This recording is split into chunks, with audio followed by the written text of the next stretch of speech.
Muling kinilala ang Kapuso Show sa personality sa Anak TV Seal Awards 2025. Kasama po ang inyong lingkod. Kaya maraming salamat, Anak TV. At ito po ang inyong pambansang morning show. Unang hirit, syempre.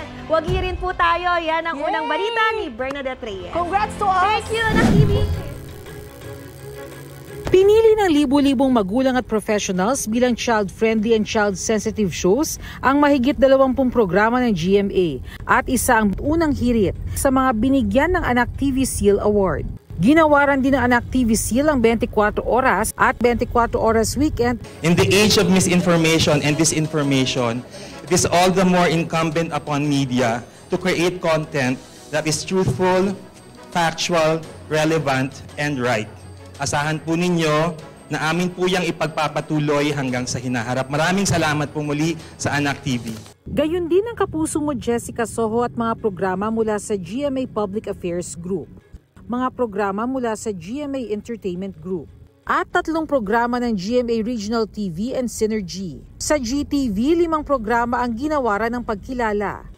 Dinomina rin ang Kapuso Show sa pangunguna ng 24 oras at Kapuso mo Jessica Soho ang top 10 favorite programs. Sa unang pagkakataon din, iginawad ang Anak TV Seal Online 2025. Panalo riyan ang mga programa ng GMA International na Pinoy at Sea, Hanap ng Pusong Global Pinoys at Global Pinoy Unlimited.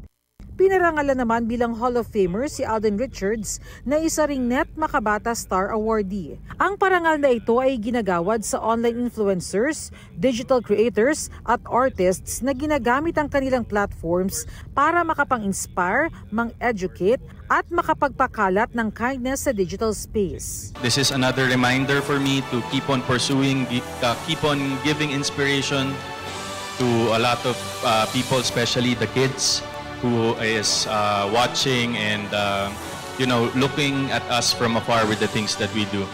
Kapwa awardee ni Alden sina ex-PBB Celebrity Collab housemates Will Ashley at Mika Salamanca. Gayon din si Caprice Cayetano ng PBB Celebrity Collab Edition 2.0. Anak TV Makabata Star Television awardee naman sina David Licauco, Barbie Forteza, Gabby Garcia, Shaira Diaz, Marco Massa at Chris Chu. Ito lamang ay sumisimbolo na may ginagawa kaming mabuti para sa ating mga kabataan. For us to be chosen, it really means a lot. And it's like I always say, it's an inspiration for us and a motivation to continue to do better. You play a very important role in influencing the growth and the future development of mga bata. Pag may Anak TV Seal nakalagay o nakadikit sa programa, ibig sabihin hindi dapat matakot, hindi dapat mabahala ang mga magulang o yung mga guardian kasi hinimay-himay na yan ng taong bayan.